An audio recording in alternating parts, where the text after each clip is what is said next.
Without further ado, we are honored and just so happy to have the guests that we have here tonight. Some real black girl magic in the house tonight. Absolutely. Black woman magic. I love that. Black woman power. Whoop. Indeed. And so we don't want to make you wait any further. We would like to introduce our very first guest tonight. You would know her as the state's attorney for Baltimore City. We are so happy to have her here. I want to welcome you, Mrs. Marilyn Mosby.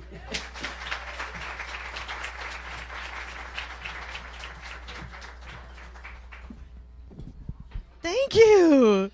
Oh, we're so excited. Yeah, yes, yes, yes. Need them drinks, need them drinks. need them drinks, need them drinks. They waters. Welcome to Philly. Thank you. We're excited to have you here. You look fantastic. You're coming straight from work, just looking fantastic and sharp. I love it. You always do. Thank you. It's been quite a run. It's been quite a roller coaster ride for you. Am I right or wrong? Yeah, I've been in office. I'm the state attorney for Baltimore City, and I've been in office for 2 years and 7 months. Feels like it's been 27 and a half years. I'm sure it feels like that for us too. I can't believe when you just said that 2 years. Gray, but I was like, all right, you're going to have to die this right here, right here. You're like, I will not be doing an Obama on y'all. No, y'all not going. I'm the aged youngest them chief quick. prosecutor of any major American city. You're going to have to die this. I love it. I love it. Well, I'm going to tell you something. Die or no die, we ride or die for you. We love you, and we're very grateful for you. You know, we all know why we know you, but most certainly there is a story behind the story. There's a story that brings you to the point in which we become introduced to you, and we really want to know about that. Hey. Sorry, That's y'all. that mama in you. They all your kids. Sorry. Shut up back there. Anyhow, we know that you are originally from the Boston area, correct? And that is that city has a lot of history to it. I mean, it's one of our oldest cities in the country. And Tell it's us a about, racial hotbed. It is definitely a racial hotbed, and we'll get to that soon. But tell me about experiencing that city as a young girl. What type of little girl were you? So what I can say is I'm extremely blessed. I can say that I grew up and my entire family are police officers. So it goes back to my great-great-uncle, my great-uncle, my grandfather, who is one of the founding members of the first black police organization in Massachusetts. My mother, my father, who's joining me here tonight, all of my uncles. So law enforcement was somewhat ingrained within me. And I was very blessed because they referred to my house. We lived in the heart of Dorchester, which is the inner city of Boston, as the police house, right? Wow.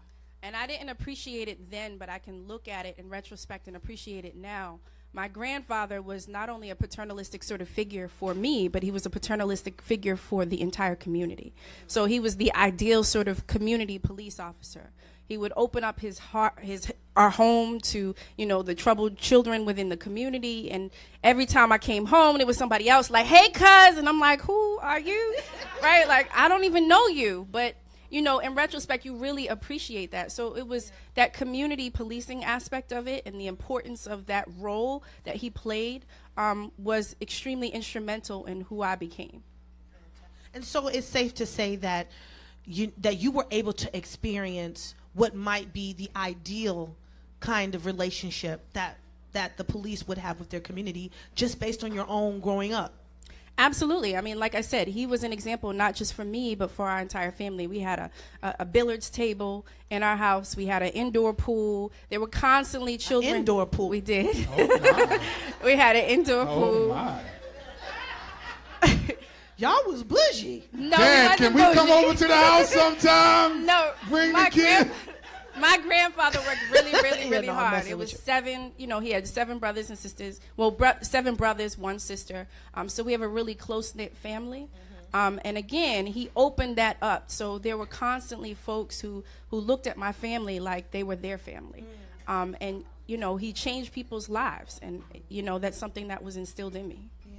So with all of these police officers that you grew up with, how did you end up becoming an attorney as opposed to becoming a police officer?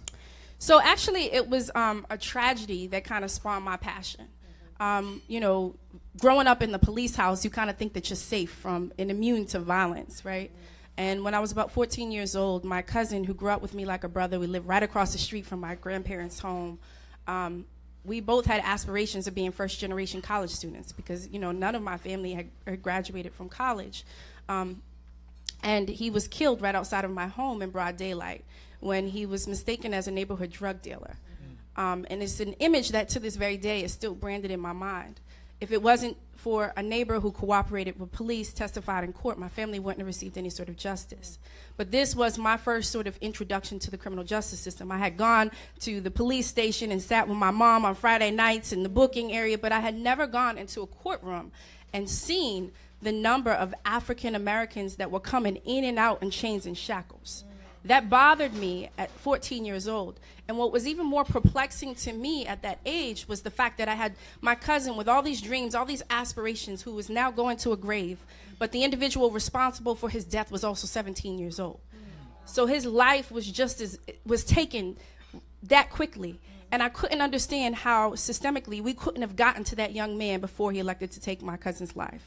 And so it was at that point that I decided that this system that is disproportionately affecting so many of us, you know, we needed to change it, and I was going to do it.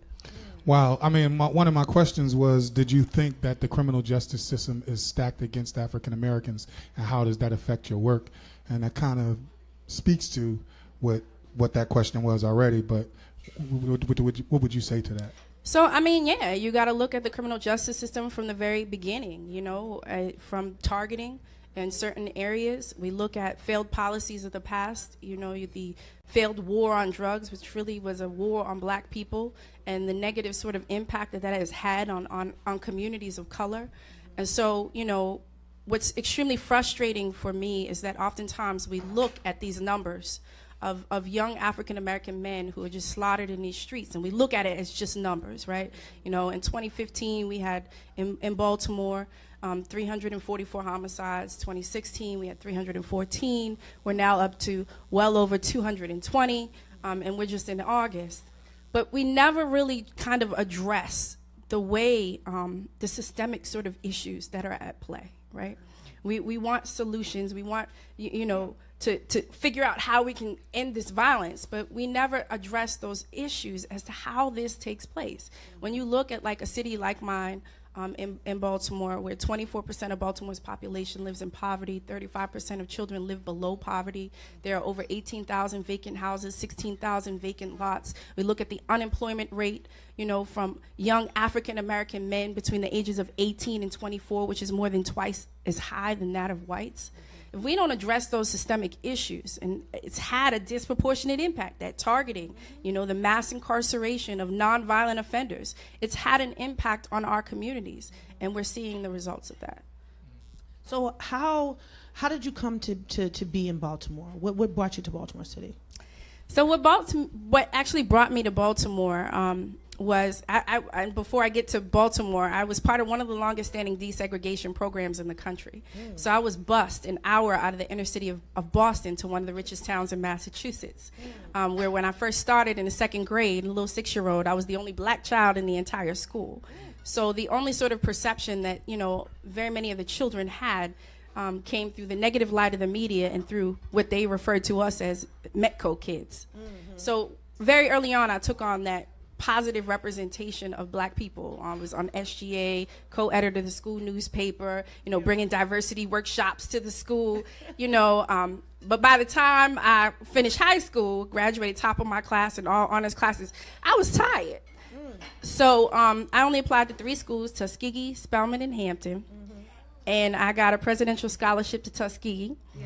And that's where I went down to Alabama from Boston. It was definitely a culture shock. Oh, absolutely. That's a big difference. It was very different. Boston down to Alabama. Yes. And it was a great experience. You know, being at a black college laid the foundation for who I am, and that's where I met my husband, Nick Mosby. Look how she started smiling when she said Nick. Her voice got real soft. Yeah, she was very serious about. Well, I was such and such and such and such and such, and then I met Nick Mosby. Yeah, And I melted. I did. He was Mr. Freshman, Mr. Sophomore, Mr. Junior, Mr. Senior. So Wow. I had no idea that I would fall for Mr. Popularity. But, you know, he was from Baltimore. He was dedicated. He wanted to be a public servant and come and make a difference in his community. And that was something that I admired about him. And there was no convincing him to go to Boston for some reason. Well, you probably wouldn't have been the state's attorney in Boston right now. You never know. You never know, but it might Hey, have we been were a little representing more this tough. week. I have to give shout out Oh to yeah, Boston. Boston represented. We I'm represented not in time. no way disrespecting Boston, but just I know that we're proportionately smaller in numbers. I know. presume. I know. You all both seem to be pretty serious about your passion and what your purpose was at a very young age. You seem to know exactly what you wanted. You know, going into college and succeeding in that way and carrying that kind of weight. You'd been walking into rooms representing black people since you were really young. Was that something that how have you dealt with that? That's a lot to carry. I actually asked Mark Lamont Hill a similar question. Like, do you always feel like you're carrying us with you in every room that you go into? So I think that's who I am. So, you know, it's not a burden. It's who I am. And so at the end of the day, I think that's what keeps me grounded. You know, when I think about the role of a prosecutor, right? And why I ultimately decided I wanted to be a prosecutor. We got to think about how important this role is. A prosecutor decides who's going to be charged, what they're going to be charged with, what sentence recommendations they're going to make. It has a huge impact on the criminal justice system. It's probably the most important role within the criminal justice system. When you consider the disproportionate impact that it has had on communities of color, you can't ignore the fact that 95% of the prosecutors in this country are white. 79% of the prosecutors in this country are white men. And as a woman of color, I represent 1% of all elected prosecutors in the country. And you know, my journey, my life experiences were preparing me for a time such as this. This is bigger than Marilyn Mosby. Like, it's not even about me, it's about what I represent. And I can remember there was I always tell this story about right after I won the election and I beat an incumbent that outraised me 4-1 by double-digit percentage points. I was in the community and this little 8-year-old girl walked up to me and said, "Marilyn Mosby, I voted for you." And it was in that moment that I realized you have this 8-year-old that clearly didn't vote, but somebody had explained the importance, that fundamental right to her. Yeah. And what was more pivotal in that moment was that she could see herself in me. So this is greater than me. Like the attacks that, you know, are launched against me, I get that it's not about me individually. When we consider what's happening in this country right now, the divisiveness in this country and how, you know, the federal administration is looking to tout regression as making America great again on the backs of black and brown people. They understand the importance of these local elections.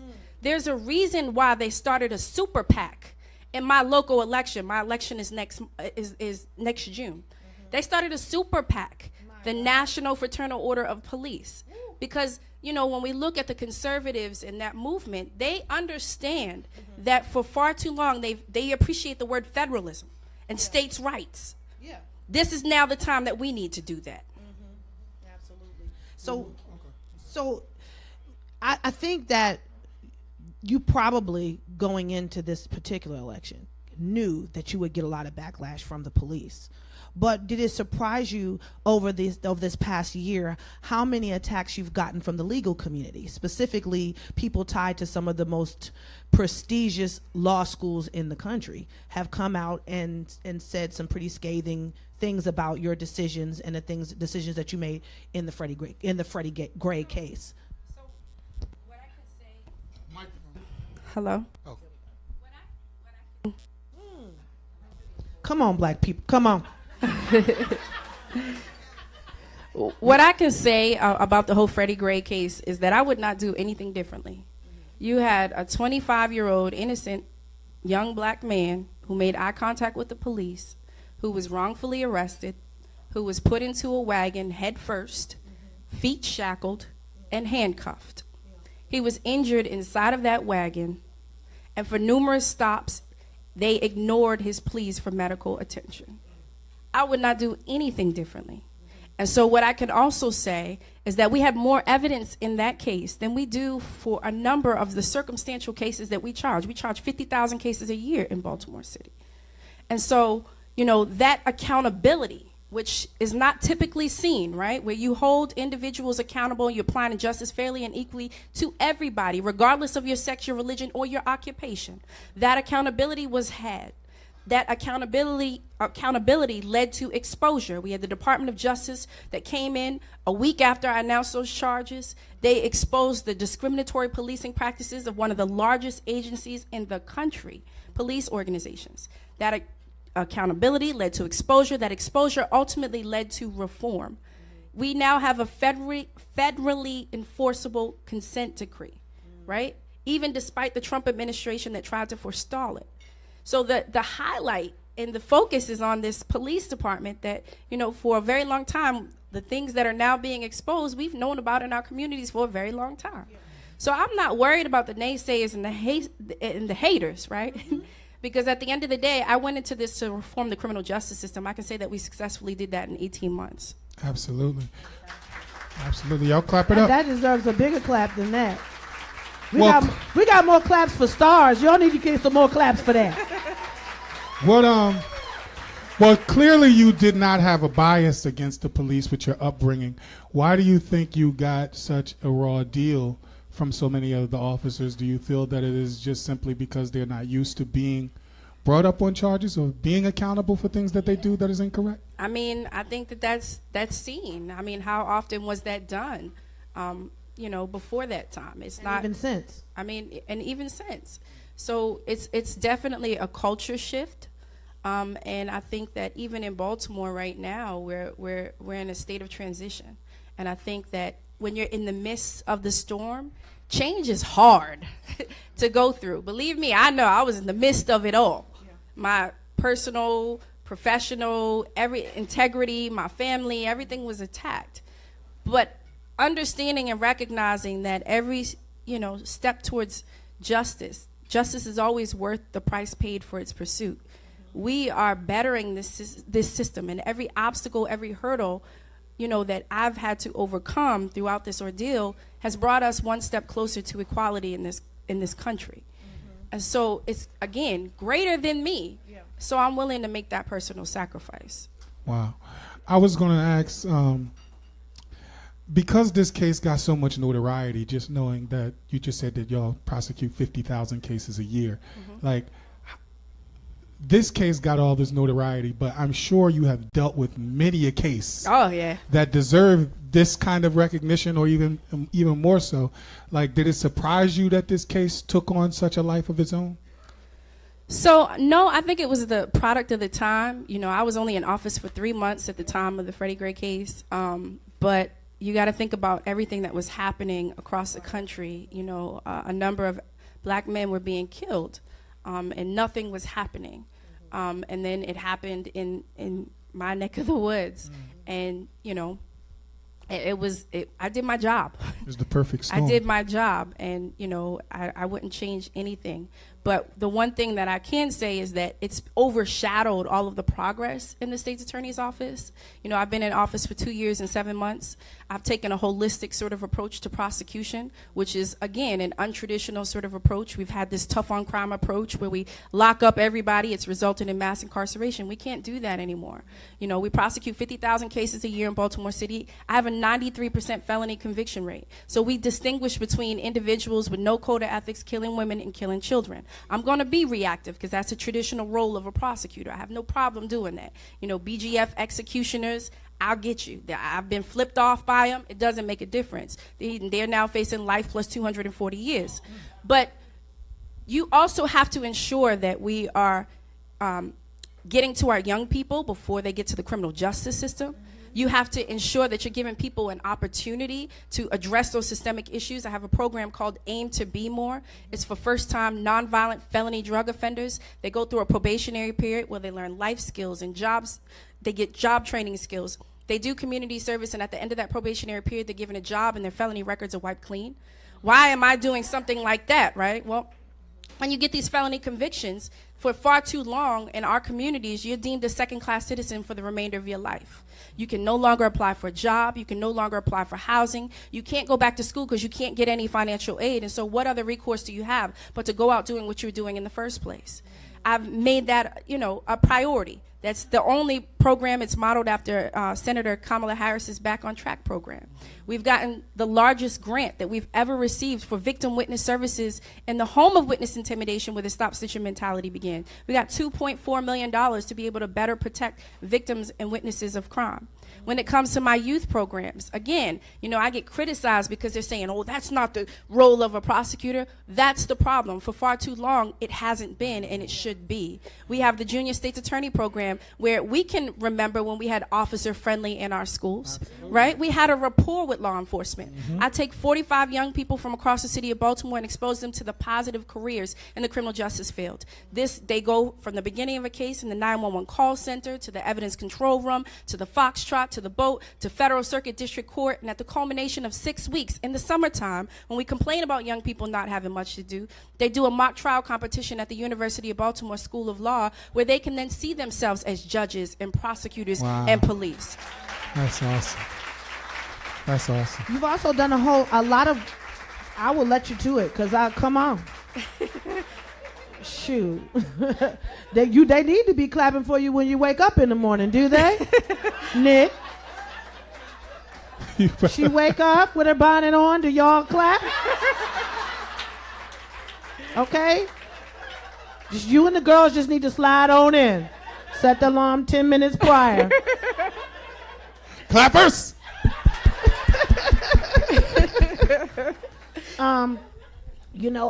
But also I read a little bit about work that you've done around prosecuting sex offenders, which is actually something that's become very taboo. People don't want to talk about it. It hasn't been, a lot of changes have not been made, and you've made it a lot easier for, actually a lot harder for sex offenders, and multiple times for them to be locked up. So tell us a little bit about your work around that. So for me, what was really problematic is when I was running for state's attorney, what I saw was there was an individual who had gotten off at least on 4 different occasions in 3 years.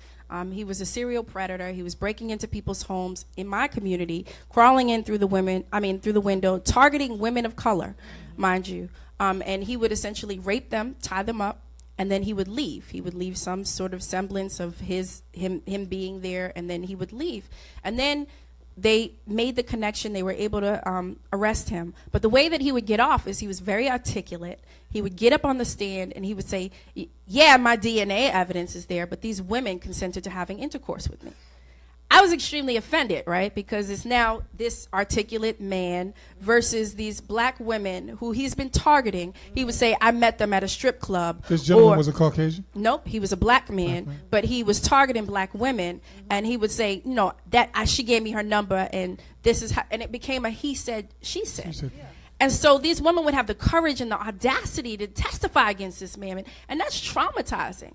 And he would get off time and time and time again. And I'm like, well, what is this, right? And so when I started doing the research, I looked at the federal statutes, and they recognize that when you talk about serial predators, and this is kind of taboo within the black community, I agree, they usually have a pattern of predatory behavior.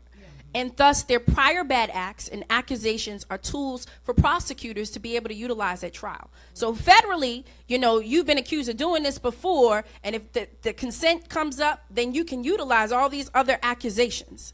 But state law in Maryland was such that you could not. And so for 4 years, I've championed that sort of cause, and I've gotten a lot of resistance, but we've made a whole lot of progress. Last year, the administration took on the cause, and we got as far as we've ever gotten. However, the chairman of one of the judicial proceedings committee in the state is a defense attorney, and because we had this